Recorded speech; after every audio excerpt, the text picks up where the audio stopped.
വിദ്യാഭ്യാസത്തിന് ഒരു പരിധിവരെ അന്ധവിശ്വാസങ്ങളെ ഇല്ലായ്മ ചെയ്യാൻ കഴിയും. എന്നാൽ അന്ധവിശ്വാസത്തിൽ നിന്നും വളർന്നുവരുന്ന ഒരാൾക്ക് ലഭിക്കുന്ന വിദ്യാഭ്യാസം അതിന് പര്യാപ്തമാണോ? ഇന്ന് നിലനിൽക്കുന്ന കപടശാസ്ത്രങ്ങൾ പലതും ചാരി നിൽക്കുന്നത് മതത്തിലായിരിക്കും. മതത്തോടുള്ള ആ ചായ്വ് നീക്കം ചെയ്താൽ ഒരുപക്ഷെ ഈ സമൂഹത്തിന് കുറെ കൂടി ശാസ്ത്രീയ മനോവൃത്തി ഉൾക്കൊള്ളാനാകും. ഈ നിർണായകമായ കാര്യങ്ങൾ ചർച്ച ചെയ്യാൻ മതവും കപടശാസ്ത്രവും എന്ന വിഷയത്തിൽ സംവദിക്കാൻ നമ്മുടെ മുന്നിലേക്ക് എത്തുന്നത് എസൻസിന്റെ ശാസ്ത്ര പ്രചാരകൻ ശ്രീ പൗലോസ് തോമസ്. സയൻസ് കോർണർ എന്ന യൂട്യൂബ് ചാനലിലൂടെയും ദൃശ്യമാധ്യമങ്ങളിലൂടെയും പരിചിതനായ ശ്രീ ഷാബു പ്രസാദ്, ശാസ്ത്ര പ്രചാരകനും മാധ്യമ പ്രവർത്തകനുമായ ശ്രീ മുഹമ്മദ് നസീർ എന്നിവരാണ്. ഈ ചർച്ച നിയന്ത്രിക്കുന്നത് അഞ്ജലി ആരഫ് ആയിരിക്കും. ഏവരെയും നമുക്ക് ഈ വേദിയിലേക്ക് ഹൃദയപൂർവ്വം സ്വാഗതം ചെയ്യാം.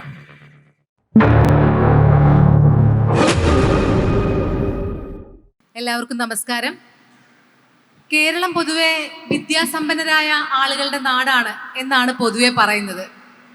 പക്ഷെ എന്നാൽ നമ്മൾ ദിനംപ്രതി പത്രമാധ്യമങ്ങളിലൂടെ ഒന്ന് കണ്ണോടിച്ച് നോക്കിയാൽ ലോകമെമ്പാടുമുള്ള അന്ധവിശ്വാസങ്ങളുടെ വിളനിലം കൂടിയാണ് നമ്മുടെ ഈ കൊച്ചു കേരളമെന്ന് നമുക്ക് മനസ്സിലാക്കാനായിട്ട് സാധിക്കും. വൈവിധ്യമാർന്ന അന്ധവിശ്വാസങ്ങളാണ് നമുക്ക് ചുറ്റുമുള്ളത്. അതായത് ആയുഷുമായിട്ട് ബന്ധപ്പെട്ട് സർക്കാർ പ്രത്യക്ഷമായിട്ട് പ്രോത്സാഹിപ്പിക്കുന്ന കാര്യങ്ങൾ ഒരു വശത്തുണ്ട്. അതുകൂടാതെ മറുവശത്ത് മാടൻ, മറുത തുടങ്ങിയ പ്രാദേശികമായ വിശ്വാസങ്ങളുടെ കാര്യങ്ങളുണ്ട്. ഇവയെല്ലാം തന്നെ മതവിശ്വാസവുമായിട്ട് ബന്ധപ്പെട്ട് കിടക്കുന്നു എന്നുള്ളതാണ് ഇതിൻ്റെ പ്രത്യേകത. ഇവിടെ ഏറ്റവും പ്രസക്തമായ ചോദ്യം എന്താണെന്ന് ചോദിച്ചാൽ, നമ്മൾ അക്കാദമികമായിട്ട് ഒരുപാട് ഉയർന്ന നേട്ടങ്ങളൊക്കെ കൈവരിച്ചാൽ തന്നെയും ഇത്തരത്തിലുള്ള കപട വിശ്വാസങ്ങളിൽ നിന്നൊക്കെ നമുക്ക് പിന്നോട്ട് പോകാൻ പറ്റാതെ നമ്മൾ ആ ചുഴിയിൽപ്പെട്ട് നമ്മൾ വിദ്യാഭ്യാസമുള്ള ഒരു അന്ധവിശ്വാസിയായി തന്നെ നിലനിൽക്കുന്നു എന്നുള്ളതാണ് ഏറ്റവും വിഷമകരമായ ഒരു കാര്യം. ഇവിടെ ഈ ഒരു സാഹചര്യത്തിൽ ജ്യോതിഷം, അതായത് ഇന്നത്തെ സമൂഹത്തിൽ ഏറെ പ്രസക്തിയുള്ളതും മതവിശ്വാസവുമായി ഏറെ ബന്ധമുള്ളതുമായ ഒരു വിഷയമാണ് ജ്യോതിഷം. ആ ജ്യോതിഷത്തെ പറ്റി നമുക്കൊന്ന് അറിയണ്ടേ? ജ്യോതിഷം ശാസ്ത്രമോ അതോ വിശ്വാസമോ? ഇന്നത്തെ ഈ ലിറ്റ്മസ് പരിപാടിയിൽ മതവും കപടശാസ്ത്രവും എന്ന ഈ ഒരു വിഷയത്തിൽ എന്ന ഒരു സെഷനിൽ നമ്മൾ ജ്യോതിഷം എന്ന വിഷയത്തെക്കുറിച്ചാണ് സംസാരിക്കുന്നത്. എനിക്ക് ആദ്യമായിട്ട് ചോദിക്കാനുള്ളത് ഷാബു പ്രസാദ് സാറിനോടാണ്. നമ്മുടെ പാനലിസ്റ്റുകൾ 3 പേരാണ്: ഷാബു പ്രസാദ്, അതുപോലെ പൗലോസ് തോമസ് ആൻഡ് മുഹമ്മദ് നസീർ. സാറിനോട് ചോദിക്കട്ടെ, അതായത് കപട വിശ്വാസങ്ങളുടെ ലിസ്റ്റിൽ പലപ്പോഴും ജ്യോതിഷം മുൻപന്തിയിൽ തന്നെയുണ്ട്. അതിനുള്ളൊരു പ്രധാനപ്പെട്ട കാരണമായിട്ട് പറയുന്നത് ഇതിൽ പറയുന്ന കണക്കുകൾ, ഈ ഒരു കണക്കുകൾ അപ്ഡേറ്റ് ചെയ്യപ്പെടുന്നില്ല എന്നുള്ളതാണ്. ശാസ്ത്രത്തിന്റെ വളർച്ചയ്ക്കനുസരിച്ച് ഈ കണക്കുകളൊക്കെ ഒന്ന് അപ്ഡേറ്റ് ചെയ്യപ്പെടേണ്ടതല്ലേ? ആദ്യം ഒരു കാര്യം പറയട്ടെ. ഈ കപട വിശ്വാസം എന്ന് പറഞ്ഞു കഴിഞ്ഞാൽ കപടമല്ലാത്ത വിശ്വാസമുണ്ടോ? ഈ വിശ്വാസം എന്ന് പറഞ്ഞാൽ, അതുപോലെ ഈ അന്ധവിശ്വാസം എന്ന് പറഞ്ഞു കഴിഞ്ഞാൽ അന്ധമല്ലാത്ത വിശ്വാസം വേറെ എന്തെങ്കിലും ഉണ്ടോ? വിശ്വാസം എന്ന് പറഞ്ഞാൽ അത് അന്ധം തന്നെയാണ്. ഏത് വിശ്വാസവും.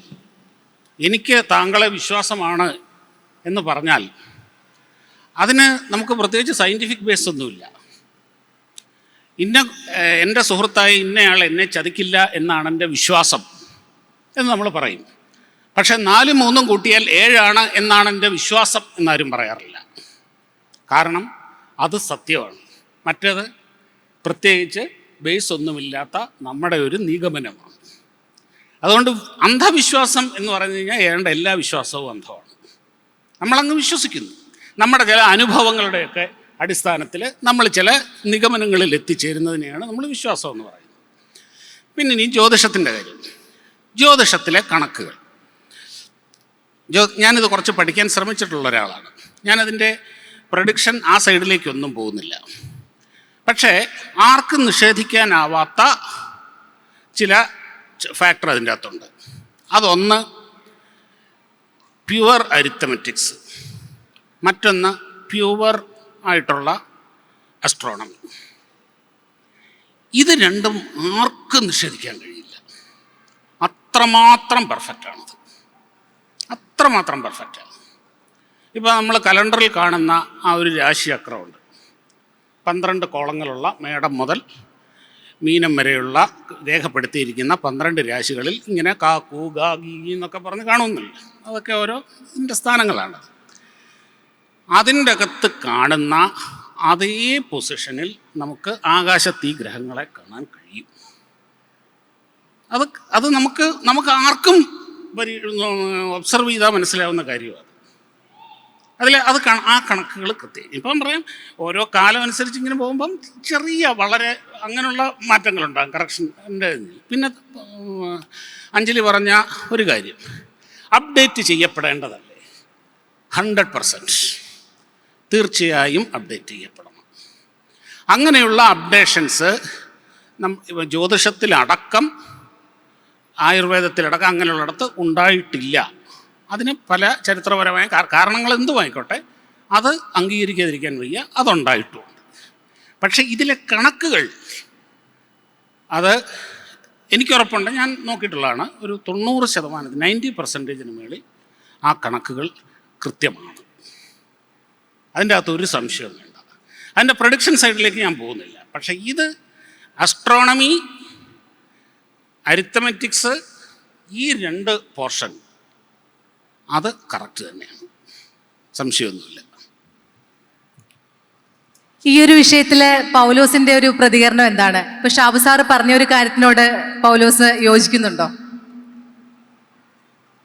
എല്ലാവർക്കും നമസ്കാരം. ഈ പറയുന്ന ജ്യോതിഷത്തിലെ കണക്കുകളിൽ പ്രശ്നമുണ്ട് എന്നുള്ളതാണ് എൻ്റെ ഒരു സ്റ്റാൻഡ്. പെട്ടെന്ന് ഞാൻ 2-3 എവിഡൻസ് സഹിതം ഞാൻ നിങ്ങളോട് പറയാം. ഈ കണക്കുകളിൽ പ്രശ്നമുണ്ടെന്ന് പറയുമ്പോൾ അദ്ദേഹം പറഞ്ഞു അപ്ഡേറ്റ് ചെയ്യപ്പെടണം. ചെയ്യപ്പെട്ടിട്ടില്ല എന്നുള്ളതാണ് എൻ്റെ പോയിന്റ്.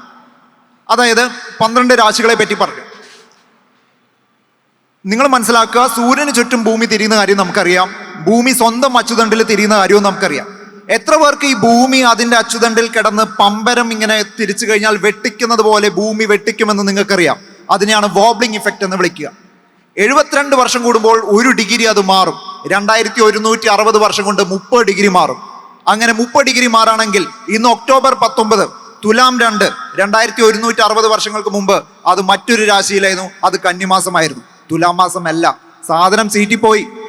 1, 2 9ാം ക്ലാസ്സിൽ പഠിക്കുന്ന ഒരു പാഠമാണ് ഗ്രാവിറ്റേഷൻ എന്ന് പറയുന്നത്. ഈ നവഗ്രഹങ്ങൾ വെച്ച് ഇവർ കളിക്കുന്നുണ്ടല്ലോ. നവഗ്രഹങ്ങളിലെ സൂര്യൻ മാത്രം എടുത്താൽ മതി, മറ്റ് സാധനങ്ങളൊക്കെ വിട്ടേക്ക്. കാരണം സോളാർ സിസ്റ്റത്തിന്റെ 99.99% മാസ് നമ്മുടെ സൂര്യനിലാണ്, അതിന്റെ പിണ്ഡം സൂര്യനിലാണ്.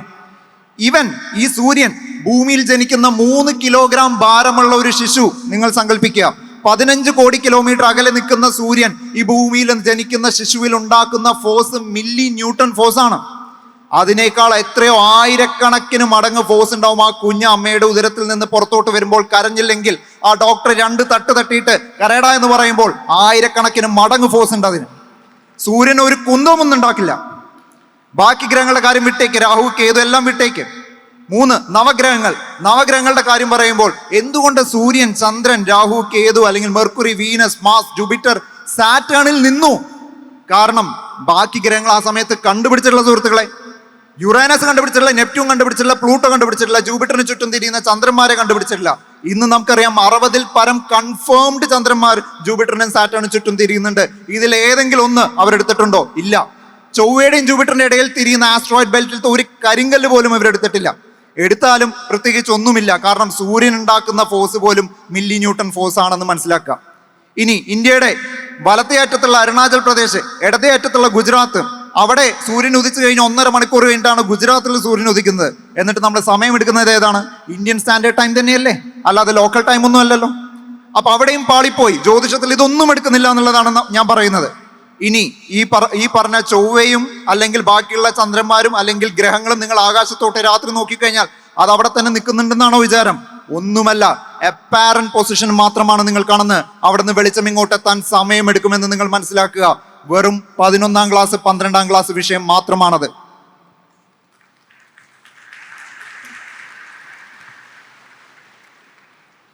നസീർ സാർ, ഇതര ശാസ്ത്രങ്ങളുടെയും അതുപോലെ മതവിശ്വാസങ്ങളുടെയൊക്കെ അടിസ്ഥാനത്തിൽ കാൾ കോപ്പർ ഉന്നയിച്ച ഫാൾസിഫിയബിലിറ്റി, ടെസ്റ്റബിലിറ്റി ഇവയൊക്കെ എങ്ങനെയാണ് നോക്കിക്കാണുന്നത്?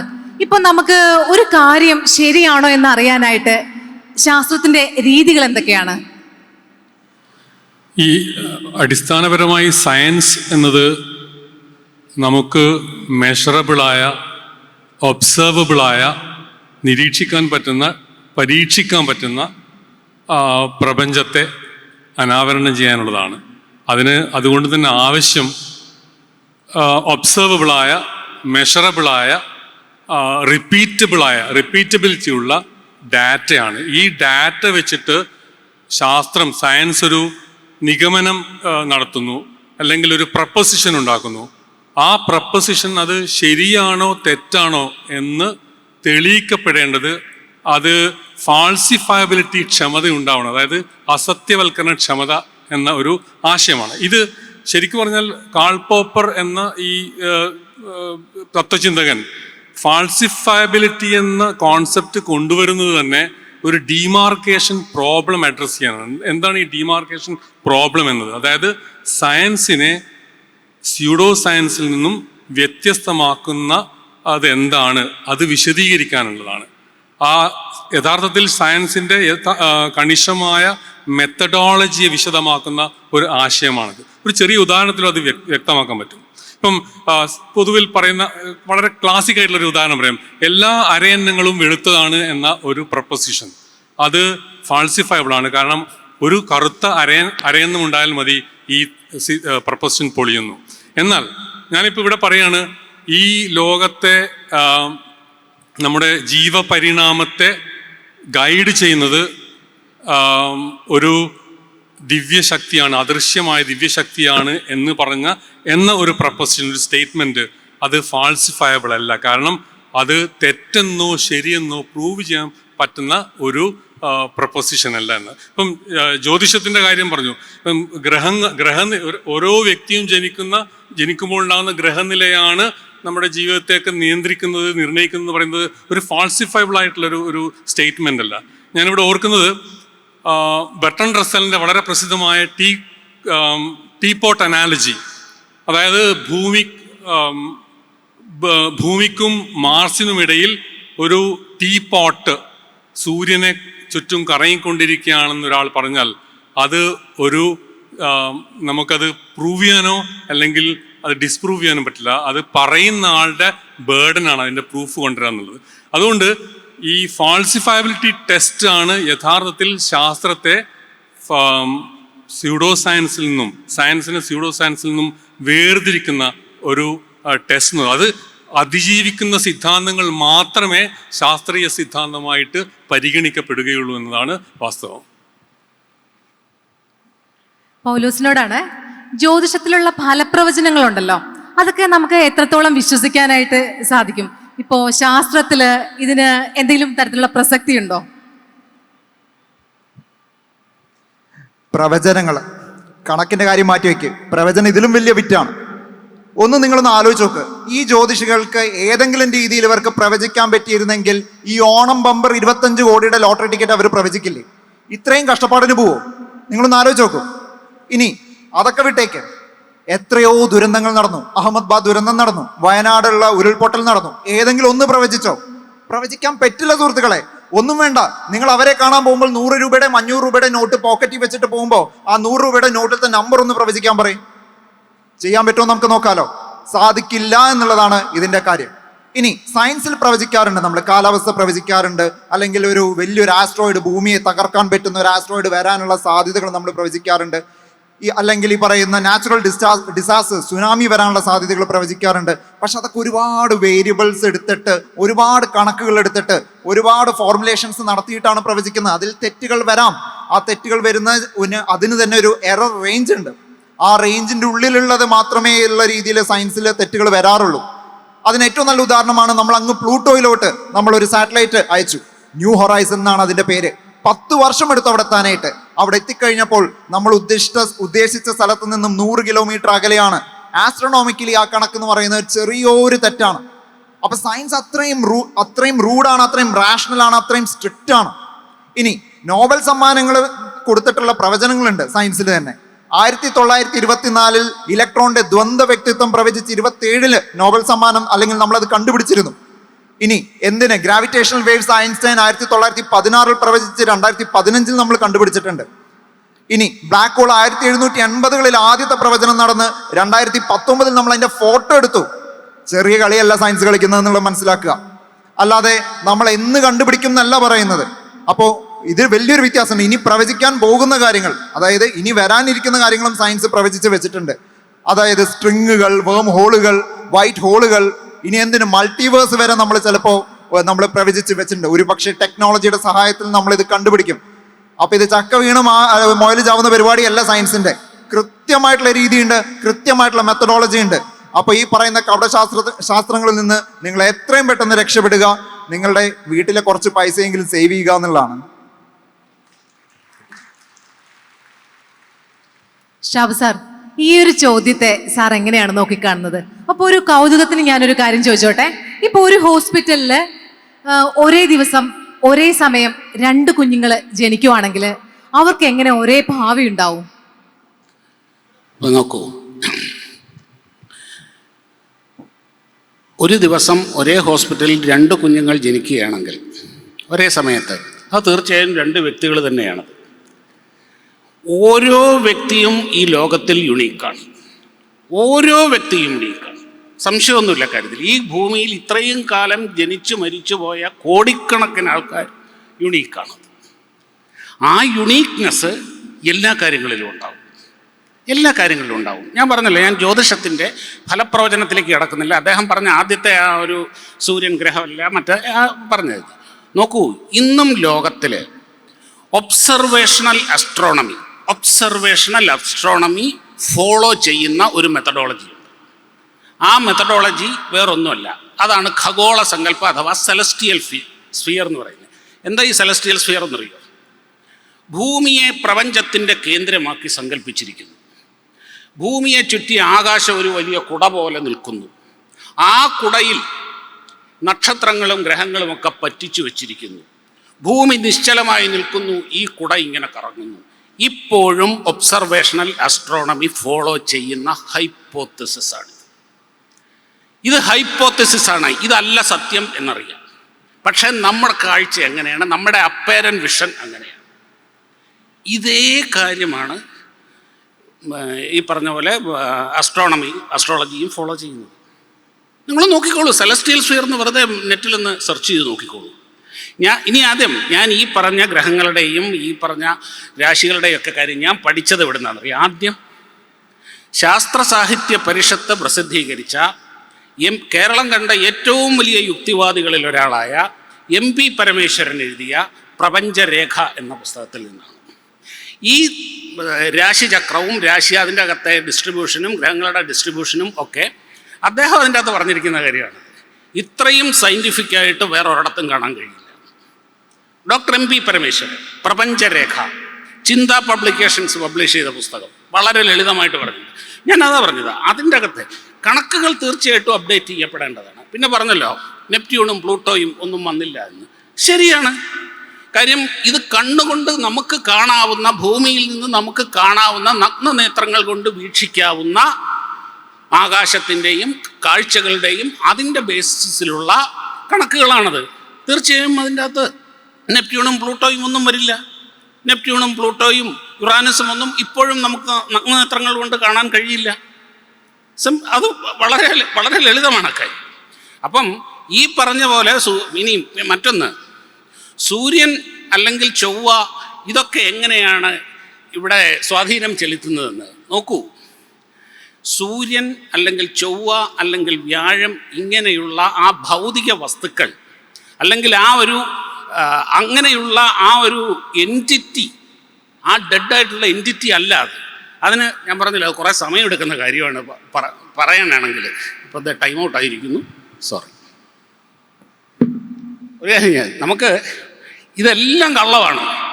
ഇതെല്ലാം കള്ളം. ഇത് പറയാൻ വളരെ ഏറ്റവും എളുപ്പമുള്ള ഒരു കാര്യമാണ്. ഒരു കാര്യം മനസ്സിലാക്കുക എന്ന് പറയുന്നത് കുറച്ച് ബുദ്ധിമുട്ടുള്ള കാര്യമാണ്. എളുപ്പ വഴി വേണോ മറ്റേ വഴി വേണോ എന്നുള്ളത് അവനവൻ തീരുമാനിക്കേണ്ട കാര്യം. സാർ, ശാസ്ത്രം നൽകുന്ന തിയറി ഓഫ് നോളജ് എന്ന ഒരു അടിസ്ഥാന സവിശേഷതയ്ക്കനുസരിച്ച് ഗൗളിശാസ്ത്രം അല്ലെങ്കിൽ ജ്യോതിഷം, പക്ഷിശാസ്ത്രം ഇവയൊക്കെ നമുക്ക് എങ്ങനെ വിലയിരുത്താനായിട്ട് സാധിക്കും?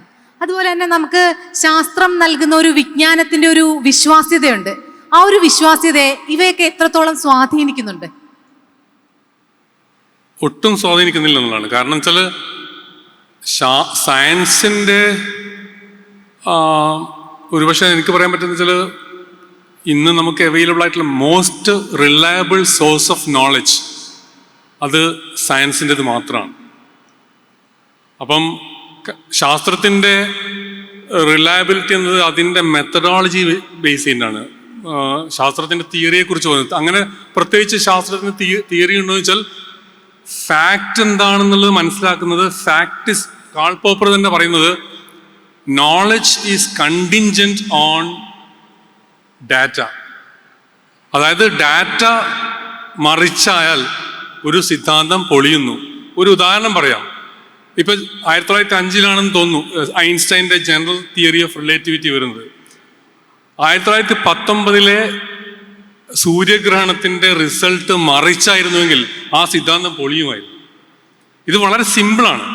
ഒരു പ്രിഡിക്ഷൻ ഉണ്ടാവണം. പ്രിഡിക്ഷൻ ബേസ് ചെയ്തിട്ടാണ് ശാസ്ത്രം ഒരു നിഗമനം നടത്തുന്നു, ഒരു ഹൈപ്പോത്തിസിസ് ഉണ്ടാകുന്നു. ആ ഹൈപ്പോത്തിസിസ് ബേസ് ചെയ്തുകൊണ്ട് ഒരു പ്രവചനം നടന്നു, പ്രിഡിക്ഷൻ നടന്നു.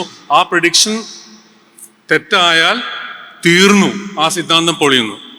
അത്രയും ലളിതമായ ഇപ്പം ജ്യോതിഷത്തിന്റെ കാര്യത്തിൽ എനിക്ക് തോന്നുന്നത് ജ്യോതിഷത്തിന്റെ സിദ്ധാന്തം എന്നത് ഒരുപക്ഷെ ഫാൾസിഫയബിൾ അല്ല.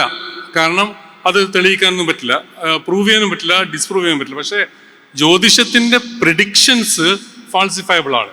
അങ്ങനെയുള്ള പരീക്ഷണങ്ങൾ നടന്നിട്ടുണ്ട്. ഇപ്പോൾ ഒരു ഉദാഹരണം പറയാം. ഒരു വ്യക്തിയുടെ എല്ലാ വിവരങ്ങളും ഈ ഒരു 100 150 ജ്യോത്സ്യന്മാർക്ക് കൈമാറുന്നു. എന്നിട്ട് ആ വ്യക്തിയെക്കുറിച്ച് യഥാർത്ഥ ജാതകം എന്താണെന്നുള്ളത് 5 ജാതകം ഓരോ ജ്യോത്സ്യനും കാണിച്ചു കൊടുക്കുന്നു. ഈ വ്യക്തിയുടെ ജാതകം എന്താണെന്ന് പറയണം. അതിൽ 5-ൽ ഒരു ജാതകം മാത്രമായിരിക്കും ശരിയായത്, ബാക്കിയെല്ലാം ഡീകോയ്സ് ആണ്. ഈ ടെസ്റ്റ് നടത്തിയ ഇതിൻ്റെ ഒരു റാൻഡം സക്സസ് റേറ്റ് എന്ന് പറയുന്നത് വെറും 20% 25%. അത് നമ്മളൊരു മൾട്ടിപ്പിൾ ആൻസർ ക്വസ്റ്റ്യൻസിൻ്റെ ഒരു ആകസ്മിക വിജയ നിരക്ക് എന്ന് പറയുന്നത് അത്രയും ഉണ്ടാവും. അത്രയേ ഈ ജ്യോതിഷത്തിനും ഉള്ളൂ. അപ്പം ജ്യോതിഷത്തിന്റെ പ്രവചനങ്ങൾ ഫാൾസിഫയബിൾ ആണ്, അങ്ങനെ പരീക്ഷിക്കാവുന്നതാണ് എന്നാണ് ഇവിടെ പറയാനുള്ളത്.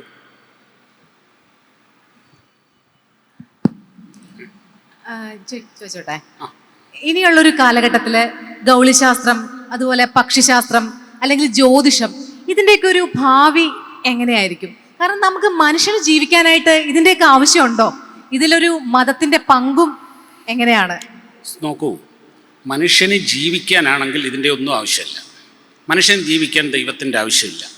മനുഷ്യന് ജീവിച്ചു പോകാനാണെങ്കിൽ ഈ പറയുന്ന ഒരറിവിൻ്റെ ഒരു നോളജിൻ്റെ ആവശ്യമുണ്ടോ മനുഷ്യന് ജീവിക്കാൻ? മനുഷ്യന് ജീവിക്കാൻ നോളജിൻ്റെ ആവശ്യമില്ല. മനുഷ്യന് സാധാരണ പോലെ ഒരു മൃഗത്തിനെ പോലെ മനുഷ്യന് ജീവിച്ചു പോകാൻ ഈ കാണുന്നതൊന്നും ആവശ്യമില്ല. ഇത് കാലാകാലങ്ങളിൽ മനുഷ്യൻ്റെ ഡെവലപ്മെൻറ്റിൻ്റെ ഭാഗമായി ചിന്താഗതിയുടെ ഇതൊക്കെ മനസ്സിൻ്റെ ഓരോ സൃഷ്ടികളാണത്. അതിൻ്റെ ഭാഗമായി പല അങ്ങനെ ഡെവലപ്പ് ചെയ്ത് വന്ന കാര്യങ്ങളാണത്. ഇതിൻ്റെയൊക്കെ ആവശ്യമുണ്ടോ എന്ന് ചോദിച്ചാൽ ഇതിൻ്റെ ഒന്നും ആവശ്യമില്ല. മനുഷ്യന് ജീവിക്കാൻ വസ്ത്രത്തിൻ്റെ പോലും ആവശ്യമില്ല. മനുഷ്യൻ ജനിക്കുന്ന വസ്ത്രത്തോടു കൂടിയല്ല. അതിൻ്റെ പിന്നിൽ എന്തെങ്കിലും സയൻസ് ഉണ്ടോ? ഇല്ല. നമ്മൾ ഫോളോ ചെയ്യുന്ന 99% കാര്യങ്ങളും സയൻറ്റിഫിക് അല്ലെന്നേ. ആണോ? ഒരു മനുഷ്യൻ എന്ന് പറഞ്ഞാൽ പോളിഗോമിയായ ഒരു ജീവിയാണ്. ഒരാളെ വിവാഹം കഴിച്ച് ജീവിതകാലം മുഴുവനും ജീവിച്ചു പോക്കണം എന്ന് പറയുന്നതിൻ്റെ അകത്ത് സയൻസ് ഇല്ല. അങ്ങനെ മനുഷ്യനെ മനുഷ്യനാക്കുന്ന ഘടകങ്ങളിൽ 99% അൺസയൻറ്റിഫിക് ആണ്. അതൊന്ന്. ഇനിയും ഇവിടെ പറഞ്ഞ ഇനിയും സയൻസിൻ്റെ ഒരു കാര്യം, ഒരു ചെറിയ ചരിത്രം ഞാൻ പറയാം. അതായത് ഒരു 17-18 നൂറ്റാണ്ടുകൾക്ക് ശേഷം ഈ പ്രകാശം എന്ന് പറയുന്ന സാധനം വലിയൊരു പിടികിട്ടാ പുള്ളിയായിട്ട് നിന്നൊരു സമയമുണ്ട്. അങ്ങോട്ട് എല്ലാവരും തലമുറകളായിട്ട് അതിൻ്റെ പിന്നിലായിരുന്നു നടന്നിരുന്നത്. അവസാനം പ്രകാശം വേവ് തിയറിയാണ്, വേവാണ് എന്നുള്ളൊരു നിഗമനത്തിലെത്തി. ഈ വേവിനൊരു പ്രത്യേകതയുണ്ട്. ഈ വേവിന് മൂവ് ചെയ്യാൻ ഒരു മീഡിയം വേണം. മീഡിയം ഇല്ലാതെ വേവ്സ് മൂവ് ചെയ്യില്ല. അപ്പം സൂര്യനിൽ നിന്ന് എങ്ങനെ പ്രകാശം എടുത്തുന്നു, നക്ഷത്രങ്ങളിൽ നിന്ന് എങ്ങനെ പ്രകാശം എടുത്തുന്നു, അവിടെ ഒരു മീഡിയം ഉണ്ട്. ഈതർ എന്ന് പറയുന്ന ഒരു വലിയ മീഡിയം ഈ പ്രപഞ്ചം മുഴുവൻ നിറഞ്ഞു നിൽക്കുന്നുണ്ട്. ആ ഈതറിൽ കൂടാണ് പ്രകാശം ഇങ്ങനെ വരുന്നത്. ഈ ഈതറിനെ കണ്ടുപിടിക്കാൻ വേണ്ടിയിട്ട് ഈ ശാസ്ത്രലോകം ആ ഒരു ഫോൾസ് ബിലീഫുമായിട്ട് ഉറച്ചു നിന്നു. അതുണ്ട്, നമുക്ക് കണ്ടെത്താൻ കഴിയാഞ്ഞിട്ടാണ്, സാധിക്കാത്തതുകൊണ്ടാണ്. അത് സത്യമായിട്ടും അവിടെ ഉണ്ട്. 1ഉം 2ഉം അല്ല, 200-250 വർഷമാണ് ശാസ്ത്രം ലോകം മുഴുവനും ഈ ഫോൾസ് ബിലീഫുമായി നടന്നത്. അവസാനം ക്ലാർക്ക് മാക്സ്വെല്ല് ഈ ഇലക്ട്രോ മാഗ്നറ്റിക് തിയറി അവതരിപ്പിച്ചതിന് ശേഷമാണ് ഈ ഈതർ എന്ന് പറഞ്ഞ ഈ പിടികിട്ടാപ്പുള്ളിയെ സയൻസ് ഉപേക്ഷിച്ചത്. അക്കണ്ട കാലം മുഴുവൻ ശാസ്ത്രലോകം ഉറച്ചു വിശ്വസിച്ചിരുന്നത് ഈ പ്രപഞ്ചം മുഴുവൻ ഈതർ നിറഞ്ഞു നിൽക്കുന്നു എന്നാണ് ഉറച്ചു വിശ്വസിച്ചിരുന്നത്. അപ്പം ഹൈപ്പോത്തസിസുകൾ, വിശ്വാസങ്ങൾ, നിഗമനങ്ങൾ ഇങ്ങനെ സംഭവിക്കാൻ സാധ്യതയുണ്ട്. ഇതെല്ലാം മനുഷ്യ ജീവിതത്തിൻ്റെയും നമ്മുടെ പുരോഗതിയുടെയും ഭാഗമായിട്ടുണ്ട്. ഇവിടെ ഇദ്ദേഹം പറഞ്ഞു, ഇവിടെ Einstein theory of relativity prove ചെയ്തത് 1919 നടന്ന സൂര്യഗ്രഹണത്തിലാണ്. പക്ഷെ അതിനു മുമ്പ് അത് ഉണ്ട് ഇത് തെളിയിക്കപ്പെടുന്നതിന് മുമ്പും ഉണ്ട് എന്നുറച്ച് വിശ്വാസം മാത്രമായിരുന്നു ഉണ്ടായിരുന്നത്. അതുവരെ അത് അന്ധവിശ്വാസം, ആ നിമിഷം വരെ അത് അന്ധവിശ്വാസമായിരുന്നു. പക്ഷേ അത് വിശ്വസിച്ചിരുന്ന വലിയൊരു വിഭാഗവുമുണ്ട്. അതുകൊണ്ട് നമ്മൾ ഈ വിശ്വാസം എന്ന് പറയുന്ന സാധനത്തിനെ അത്ര പുച്ഛത്തോടെ കാണേണ്ട ഒരു കാര്യമല്ല. ഈ ഒരു ചോദ്യം ഞാൻ സാറിനോട് ചോദിച്ച ചോദ്യത്തിൽ പൗലോസിന്റെ ഒരു പ്രതികരണം എന്താണ്? പൗലോസ് ഒരു ടീച്ചറാണല്ലോ, ഒരു അധ്യാപകനാണല്ലോ. അപ്പോൾ ജ്യോതിഷം പഠിച്ചിരുന്നെങ്കിൽ AI-യുടെ കടന്നുവരവൊക്കെ മുൻകൂട്ടി പ്രവചിച്ച് ലൈഫ് കൂടുതൽ മെച്ചപ്പെടുത്താമായിരുന്നു എന്നൊക്കെ പൗലോസിന് തോന്നുന്നുണ്ടോ? മനുഷ്യന് ജീവിക്കാൻ സയൻസ് വേണ്ട, ഓക്കെ. പക്ഷെ നമുക്ക് ഇതുപോലെ ഇവിടെ ഇരുന്ന് സംസാരിക്കാൻ സയൻസ് വേണം. ഈ സംസാരിക്കുന്നത് ലോകം മുഴുവൻ ഇതേ സമയം കേൾക്കാൻ സയൻസ് വേണം. 1. 2, A to Z നമ്മളുടെ ഭാവി നമ്മൾ അറിഞ്ഞുകൊണ്ട് നമുക്ക് എന്താണ് ഗുണം? നിങ്ങളൊന്ന് ആലോചിച്ചോ. 10 വർഷം കഴിഞ്ഞിട്ട് 10 ലക്ഷം രൂപ അടിക്കുന്ന നിങ്ങൾക്ക് ഒരു പ്രവചനം കിട്ടിയെന്ന് വിചാരിക്കാം, സത്യമാണെന്ന് തന്നെ വിചാരിക്കാം. നിങ്ങൾ എങ്ങനെ അതാ സന്തോഷിക്കും? നിങ്ങൾക്ക് എങ്ങനെ ആ എക്സൈറ്റ്മെന്റ് വരും? ഒരിക്കലും നിങ്ങൾക്ക് ആ എക്സൈറ്റ്മെന്റ് വരില്ല. Life has to be indeterministic, life has to be unpredictable. അത് തന്നെയാണ് ജീവിതത്തിന്റെ രസവും. അതാണ് നമ്മൾ മനസ്സിലാക്കേണ്ടത്. ഇനി AI-നെ പറ്റി ചോദിച്ചു. ഞാൻ ജനിക്കുന്നതിന് 50 വർഷം മുമ്പേ AI പ്രഡിക്റ്റ് ചെയ്തു. അതുകൊണ്ട് ഞാൻ ജ്യോതിഷം പഠിച്ചിട്ട് AI പ്രഡിക്റ്റ് ചെയ്യുന്ന കാര്യത്തെ പറ്റി വിട്ടേക്ക്. പക്ഷെ വരാൻ പോകുന്ന ക്വാണ്ടം കമ്പ്യൂട്ടിംഗ് ആണ്. അത് തന്നെയാണ് ഇനി കീഴടക്കാൻ പോകുന്നത്. ഇപ്പോൾ AI മുമ്പോട്ട് പോയിക്കൊണ്ടിരിക്കുമ്പോഴും ഒരു 20 വർഷം കഴിഞ്ഞാൽ ക്വാണ്ടം കമ്പ്യൂട്ടിംഗ് അരങ്ങ് വാഴും. അപ്പോൾ എൻ്റെ പ്രവചനം ക്വാണ്ടം കമ്പ്യൂട്ടിംഗ് ആണ്. പക്ഷേ എനിക്ക് അത് എന്ന് വരും എന്ന് എനിക്ക് പറയാൻ അറിയില്ല. അതിൽ ഞാൻ സ്കില്ലല്ല. അതിന് സ്കില്ലായവരെ തന്നെ അവരോട് തന്നെ ചോദിക്കണം. എന്ന് വരും, എപ്പോൾ വരും എന്ന് നമുക്ക് പ്രവചിക്കാനുള്ള കഴിവില്ലാതെ പോയി. ഇനി നമ്മൾ വീണ്ടും ഈ പറയുന്ന നാഡീശാസ്ത്രജ്ഞർ അല്ലെങ്കിൽ ഹസ്തരേഖ ശാസ്ത്രജ്ഞർ, പക്ഷി ശാസ്ത്രം പഠിക്കുന്നവരൊക്കെ AI വന്നുകൊണ്ടൊന്നും ഇവർ പോകാൻ പോണില്ല. ഇവരിവിടെ തന്നെ ഉണ്ടാവും. എങ്ങനെ ഉണ്ടാവും? AI ജ്യോതിഷം വേണ്ട. നിങ്ങൾ ആ മെറ്റയിൽ കയറിയിട്ട് നിങ്ങൾക്ക് ആ ചാറ്റ് ബോട്ടുകൾ നിങ്ങൾക്ക് കാണാം. നിങ്ങളുടെ ഭാവി പ്രവചിക്കുന്ന ചാറ്റ് ബോട്ടുകൾ. ചാറ്റ് GPT തന്നെ ഒരു AI രീതിയിൽ നിങ്ങളുടെ ഭാവി പ്രവചിച്ചു തരും. ഇനി കിളികളെ നമുക്ക് കൂട്ടിലിട്ട് അല്ലെങ്കിൽ തത്തയെ കൂട്ടിലിട്ട് ഇനി നമുക്ക് ചീട്ടെടുപ്പിക്കുന്ന പരിപാടി നടക്കില്ല. അതുകൊണ്ട് വന്നു ഹോളോഗ്രാം തത്തകൾ. ഇനി ഹസ്തരേഖം പോയി കിട്ടി, പാമിസ്ട്രി പോയി കിട്ടി. നിങ്ങളുടെ കൈരേഖ കൊടുത്തു കഴിഞ്ഞാൽ ഫിംഗർ പ്രിന്റ് ടെക്നോളജി എന്നൊരു കപട സയൻസ് ടെക്നോളജി പുതിയത് വന്നിട്ടുണ്ട്. വെറും 5000 രൂപ കൊടുത്തു കഴിഞ്ഞാൽ നിങ്ങളുടെ ഭാവി പ്രവചിച്ചു തരും. ഇവരൊന്നും ഇവിടെ നിന്ന് പോകാൻ പോണില്ല. നിങ്ങളെ പറ്റിക്കാൻ പുതിയ ടെക്നോളജിയുമായിട്ട് അവർ വരുമെന്ന് നിങ്ങൾ മനസ്സിലാക്കുക. അപ്പൊ എനിക്ക് പറയാനുള്ളത് ഇത്ര മാത്രമാണ്. നമുക്ക് ഈ പറയുന്ന എന്തെങ്കിലും ഒരു വിഷമം വന്നു കഴിഞ്ഞാൽ ദൈവം ഒന്നുമല്ല സഹായിക്കാൻ പോകുന്നത്. നിങ്ങളുടെ ചുറ്റുവട്ടത്തുള്ള, നിങ്ങൾ കാണാത്ത, നിങ്ങൾ ഇതുവരെ സംസാരിക്കാത്ത മനുഷ്യരാണ് നിങ്ങളെ സഹായിക്കാൻ പോകുന്നത്. This is A fact. ഇനി അവസാനമായിട്ട് എനിക്ക് പറയാനുള്ളത്, in the end of the day മനുഷ്യർക്ക് കൂട്ടും മനുഷ്യർ മാത്രം. ഈ എൻ്റയർ പാനൽ ഡിസ്കഷൻ ഞാൻ സമർപ്പിക്കുന്നത് ഈ ജ്യോതിഷം കാരണം അല്ലെങ്കിൽ ഈ ചൊവ്വാദോഷം കാരണം കല്യാണം മുടങ്ങിപ്പോയ ഒരുപാട് സ്ത്രീകളുണ്ട്. അവർക്ക് വേണ്ടിയും ഈ ജ്യോതിഷം കാരണം പിച്ചച്ചട്ടി എടുക്കേണ്ടി വന്ന കുടുംബങ്ങളുണ്ട്. അവർക്ക് വേണ്ടി ഞാൻ ഈ പാനൽ ഡിസ്കഷൻ സമർപ്പിച്ചുകൊണ്ട് നന്ദി പറയുന്നു. Love each other, B curious, B scientific. Thank you.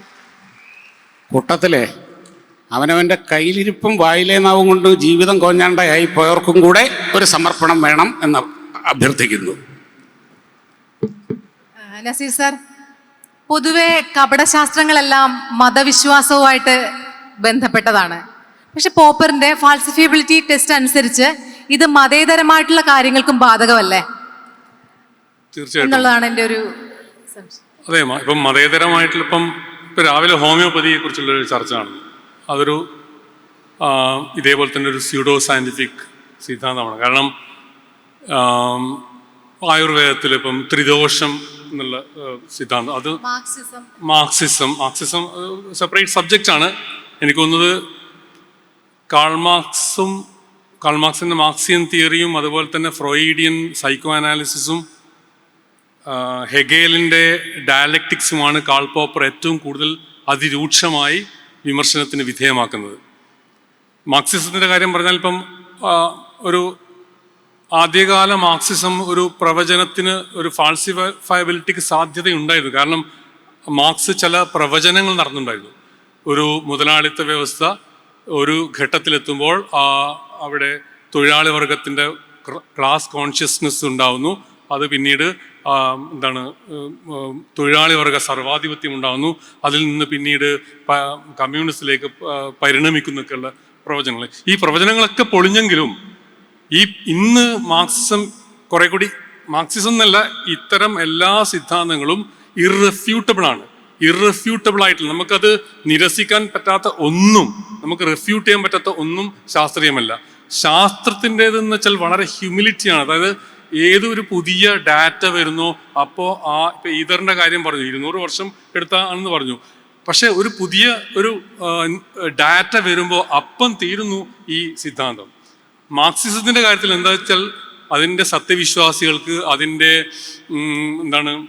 സൈദ്ധാന്തികർക്ക് പിടിച്ചു നിൽക്കാൻ പറ്റും. കാരണം ഇത് വെയ്ഗായിട്ടുള്ളത് കൊണ്ട് ഇത് ഒരുപക്ഷെ ഈ മുതലാളിത്തത്തിൻ്റെ ഏറ്റവും ആ ഉയർന്ന ഘട്ടം ഇതുവരെ എത്തിയിട്ടില്ല.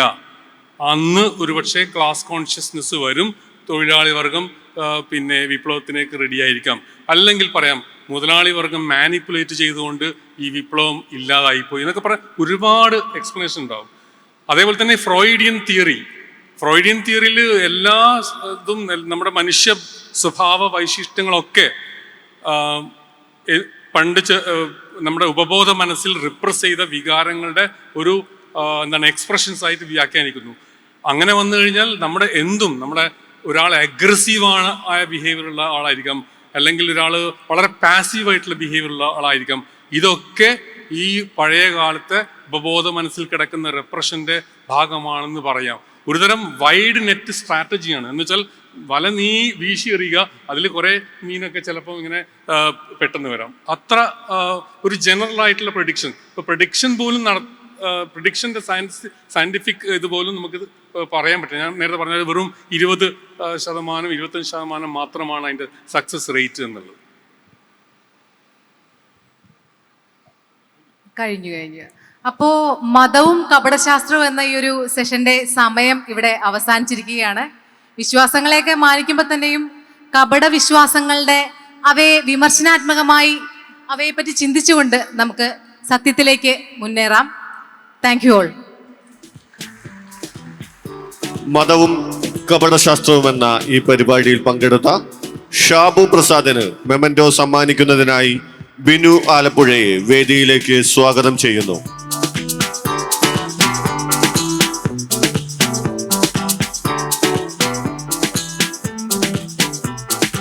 പൗലോസ് തോമസിന് മെമന്റോ നൽകുന്നത് സുമി ജൻട്രിയാണ്.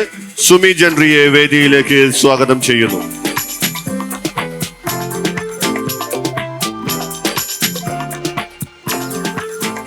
മുഹമ്മദ് നസീറിന് മെമന്റോ നൽകി ആദരിക്കുന്നതിനായി ബാലകൃഷ്ണൻ കാസർഗോഡിനെ വേദിയിലേക്ക് സ്വാഗതം ചെയ്യുകയാണ്.